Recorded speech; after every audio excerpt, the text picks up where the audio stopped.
jangan lupa ya, kalian harus belajar supaya jadi anak yang pintar.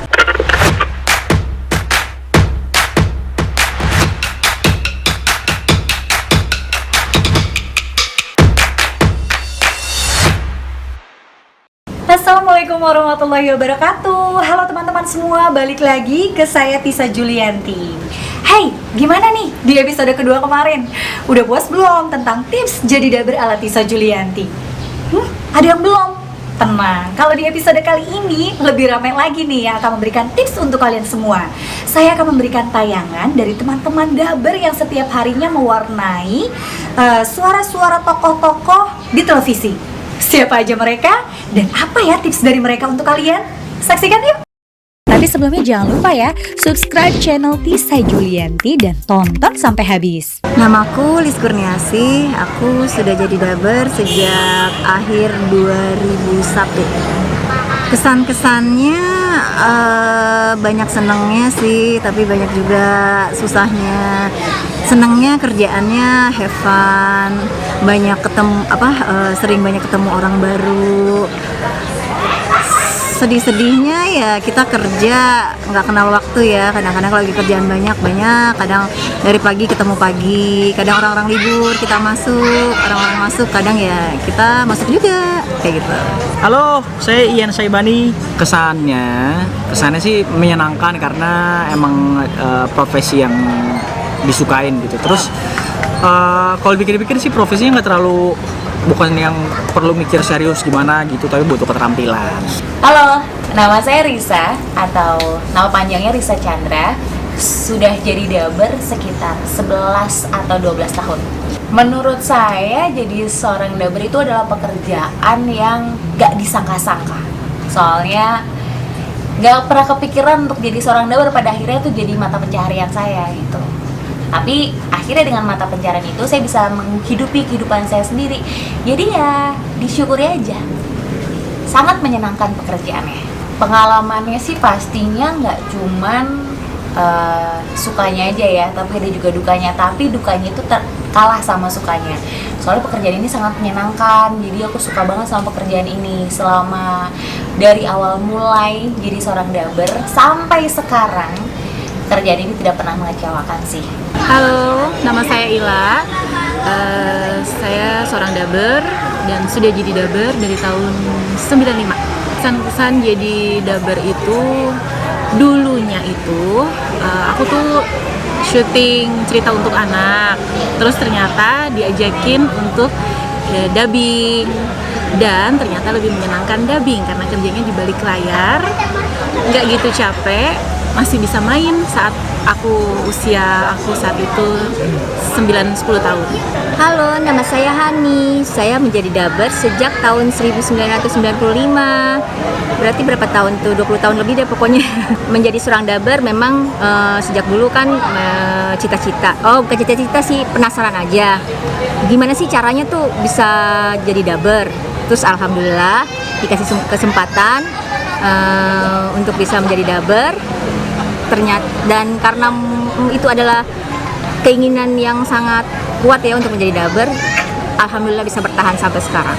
Halo, nama saya Randika. Pertama kali jadi daber itu sekitar umur 7 atau 8 tahun ya, sekitar tahun 2008. Kesan-kesan jadi daber atau VO talent seru sih. Banyak belajar juga, kayak kalau misalnya biasa nonton entertainment itu dari TV doang, kalau jadi daber atau VO talent itu bisa ngeliat proses di belakangnya itu gimana. Halo, nama saya Mirna dan saya sudah menjadi daber sejak tahun 2004. Dan kesannya adalah menyenangkan ya, bisa bermain peran gitu, karakter-karakter yang berbeda dari kita sendiri. Nama saya Ulfa, saya berprofesi sebagai seorang daber kira-kira dari tahun 2003 atau 2004 awal. Awalnya saya menjalani profesi ini sambilan kuliah, yang akhirnya sampai sekarang jadi mata pencaharian juga. Suka dan dukanya menjadi seorang daber itu banyak sukanya. Karena pertama, profesi ini dari jam kerja lebih fleksibel karena kita bisa atur sendiri gitu. Terus dari suasana kerjanya juga have fun gitu, lebih banyak ketawa gitu. Paling lebih disiplin aja waktu kalau misalnya di satu hari kita ada kerjaan di beberapa tempat. Salam kenal, saya Kamal Nasuti. Saya adalah seorang voice actor atau dubber ya. Sejak kapan saya dubbing atau jadi dubber? Itu kalau tidak salah ingat tahun 94-an deh. Ya, awalnya karena masa itu jarang dubber anak-anak kecil kan. Dibutuhin anak kecil, saya lagi deket di lingkungan TVRI waktu itu. Ada orang yang ngajak, mulai saya terjun di situ. Kesan menjadi dubber, ya seneng lah. Buktinya sampai sekarang saya masih jadi dubber. Saya masih enjoy ngejalaninnya. Saya ya enjoy lah pokoknya. Hai, aku Akis dan aku sudah menjadi dubber selama 15 tahun.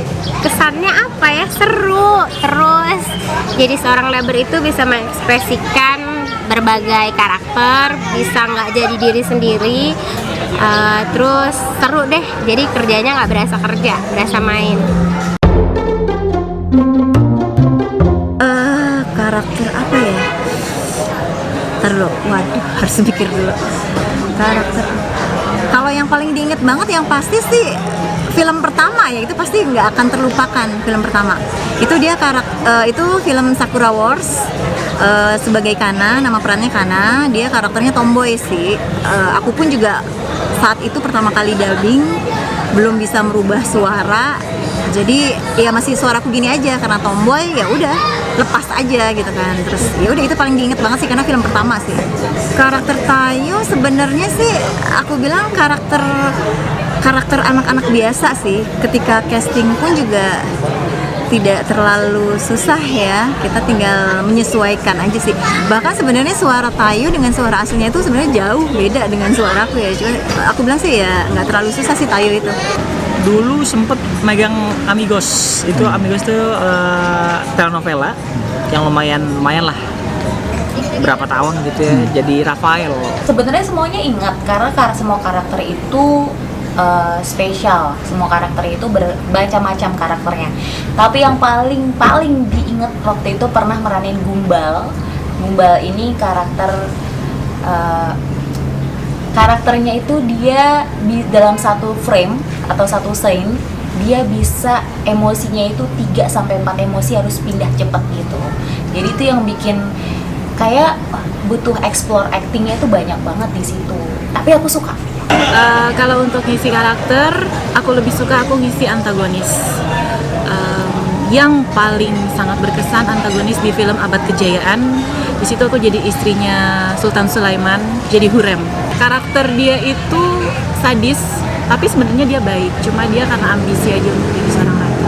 Kalau aku sih lebih suka karakter kayak film-film Jepang ya, yang kayak misalnya dulu pernah ada tuh, gue lupa ya, model-model Sailor Moon gitu deh gitu. Cuma lupa judulnya, udah lama banget soalnya kan. Aku suka kayak gitu karena pakai suara cewek itu yang biasa kecil gitu, itu lebih enak gitu mainnya. Terus dan belakangan ini sering dapet karakter yang agak-agak nyeleneh gitu. Misalnya pertama ngomongnya hai, langsung prewek kayak gitu kan, langsung cerewet, terus langsung marah, teriak-teriak gitu. Itu ada yang pernah bilang sih, wah itu lo banget, padahal aku tidak nyaman untuk memerankan itu gitu. Kalau karakter aku yang paling menonjol itu Unyil, karena kan sudah dikenal luas kan. Dan aku memerankan karakter Unyil itu dari tahun 2006 akhir, 2007 lah gitu, sampai sekarang. Jadi itu kira-kira 12 tahunan. Dan itu udah nempel banget sama suara asli pun. Jadi kalau ngomong juga kadang ada suara Unyilnya gitu. Kayak sekarang mungkin nggak ada sih, dikit-dikit. Kalau aku, karakter yang paling aku ingat, aku udah lama sebenarnya enggak, cuman dulu waktu kecil sering. Dan waktu kecil itu yang paling aku ingat pernah jadi voice over untuk Usro di acara laptop si Unyil. Nah, itu paling berbekas lah, soalnya itu salah satu pengalaman pertama aku juga, dan aku banyak menghabiskan waktu untuk meng-voice over Usro waktu itu. Terus pernah juga waktu itu mungkin karakter-karakter lain kayak siapa sih namanya? Simba ya? Simba yang di Lion King lah pokoknya yang waktu kecilnya. Terus di Phineas and Ferb pernah untuk beberapa episode aku jadi Phineasnya yang ngomongnya cepet banget itu. Mungkin yang berkesan buat saya pernah mengisi suara sebagai Shizuka di serial Doraemon, lalu beberapa karakter utama juga di salah satu TV kabel, lalu beberapa serial India yang diputar di beberapa stasiun TV swasta. Salah satunya yang lumayan mungkin dikenal adalah serial Utaran. Saya berperan sebagai Icha. Nah, salah satu serial animasi yang saya suka dan pernah saya perankan yaitu salah satunya itu Chagington. Saya berperan sebagai Wilson.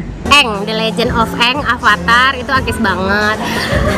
Bandel-bandelnya, maco-maconya, terus reaksi-reaksinya tuh benar-benar pas aku mainin karakter itu tuh keluar banget. Nggak pakai jaim-jaim gitu ya. Kalau aku ngisi peran-peran cewek, banyak juga aku ngisi peran-peran cewek-cewek cantik. Terus jaim-jaim gitu kan suaranya. Nah, kalau Avatar tuh kayaknya aku ngerasa feel-nya tuh pas ngeluarin jurus, pas reaksi segala macam tuh kayak lepas banget, enak. Kalau mau jadi dubber gimana ya? Mungkin pertama banget mungkin harus bisa membaca naskah. Membaca naskah itu dalam artian tidak flat ya. Jadi kita bisa membaca naskah secara berdialog. Terus bisa ganti-ganti suara lah, itu otodidak sih, nanti berjalan dengannya waktu pasti akan bisa sih. Terus bisa karakter, ya pokoknya latihan aja sih, sering banyak latihan aja, pokoknya baca apa aja. Kalau di zaman sekarang tipsnya tuh banyakin pergaulan di dunia dubber supaya dapat informasi tentang casting segala macam. Tapi kalau triknya adalah sama sih kayak belajar baca bukan baca doang ya, tapi baca berintonasi, terus juga artikulasi itu kejelasan baca, dan juga belajar buat jadi karakter berbeda-beda supaya karakternya tuh kaya dan bisa dipakai di berbagai project gitu. Sebenarnya untuk jadi seorang dubber itu gampang-gampang susah ya. Gampangnya gini, untuk menjadi seorang dubber sangat diterima di semua kalangan sekarang. Kalau mau masuk dalam komunitas apapun, dubber-dubber senior itu welcome banget kok gitu. Susahnya adalah terkadang nih ketika kita sudah bisa sama satu karakter terlalu cepat puas diri. Makanya butuh banget untuk upgrade kemampuan. Jadi gak stagnan aja kemampuannya di situ gitu. Sama attitude itu penting banget di dalam dunia dubbing. Jadi kalau misalnya udah masuk dalam satu komunitas tertentu, harus banget jaga attitude dari mulai waktu, terus sama senior, sama PD, bahkan sama semua orang yang ada di situ, termasuk misalnya OB segala macam. Penting banget sih jaga attitude untuk jangka panjang. Tips menjadi seorang dubber, yang pastinya kita harus fokus untuk menjalani segala sesuatu, belajar dan belajar terus. Sampai sekarang aku pun masih belajar, namanya mengolah kalimat, intonasi, artikulasi. Karena sampai sekarang kita masih belajar, dan untuk menjadi seorang dubber jangan putus asa, terus casting dan ya pokoknya belajar aja terus. Kalau tipsnya sih ini dari pribadi aja ya gitu. Mungkin teman-teman yang lain punya tips yang lebih baik dari saya gitu. Kalau saya sih dulu waktu ingin menjadi dubber, saya berusaha untuk membaca berintonasi gimana ke peran marah, peran sedih, itu harus benar-benar ekspresif gitu. Terus artikulasi, kalau aku kan ada masalah nih sama artikulasi, itu gimana caranya harus bagus artikulasinya gitu. Berlatih terus itu pasti bisa kok. Mungkin yang pasti sih kalau misalnya pengen atau tertarik buat masuk ke dunia voice over, mungkin dari aku sih jangan pernah patah semangat aja, terus nyoba. Kalau misalnya gagal itu ya hal biasa lah di mana aja, yang pasti dicoba terus sampai nanti pasti ada titik berhasilnya kok. Nah, tipsnya adalah kalian harus berani mencoba berbagai macam peran. Siapa tahu kalian memang bisa memerankan peran-peran tersebut. Jadi, terus semangat untuk belajar ya. Tips-tips singkat dari saya mungkin kalau ingin menjadi seorang daber, yang pertama itu harus percaya diri, itu udah pasti. Kita harus percaya diri saat kita ngomong di depan mic, terus artikulasinya baik, harus paham nih, oh karakternya ini seperti apa maunya gitu. Jadi kita bisa nyatu ke karakter itu, suaranya tuh nempel gitu. Terus apalagi ya, disiplin waktu udah pasti, karena namanya pekerjaan kita harus profesional kan ngejalaninnya. Dan terakhir tips dari aku adalah attitude. Attitude itu penting banget karena kita ini kerja teamwork sama teman, begitu juga sama klien. Tips menjadi daber mungkin ya banyak lah yang bisa ngasih tips ke kalian, seperti ya Kak Tisa Julianti sendiri sudah banyak ngasih tips, dan saya pun nonton tips itu, sangat membantu saya juga. Jadi ya tips menjadi daber adalah belajar, belajar, dan belajar. Jangan pernah puas jadi diri kalian sendiri. Walaupun pekerjaan kita itu meniru karakter orang lain, tapi ya tetap diri kitanya nggak hilang. Artinya ketika kita berakting, gak jauh beda sama acting mungkin kalau menurut saya.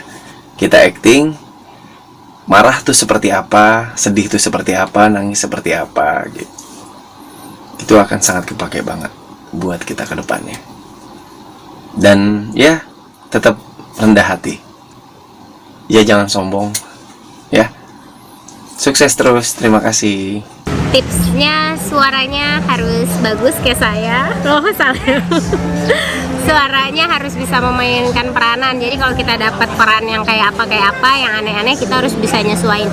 Sebenarnya kayak main sinetron aja sih gitu. Jadi harus bisa mendalami karakter. Terus udah gitu jangan jaim, harus pengen karakter seperti apa, kita harus seperti itu gitu. Jangan satu suara aja, harus bisa berbagai suara. Gimana tips jadi daber ala teman-teman Tisa Julianti yang tadi? Semoga lebih bermanfaat lagi dan mendapatkan masukan yang banyak dari mereka untuk menjadi seorang daber profesional. Tips dari mereka, tips dari saya, setiap hari langsung dilakukan ya. Siapa tahu rezeki kalian loh untuk bisa menjadi seorang daber seperti kami semua. Alhamdulillah semuanya udah selesai. Tips dari kami para daber untuk kalian semua. Jangan lupa untuk subscribe, like, dan komen yang sopan, karena insya Allah saya akan balas semuanya dan saya akan membuat konten yang lebih bermanfaat lagi bagi kalian semua. Akhir kata, assalamualaikum warahmatullahi wabarakatuh.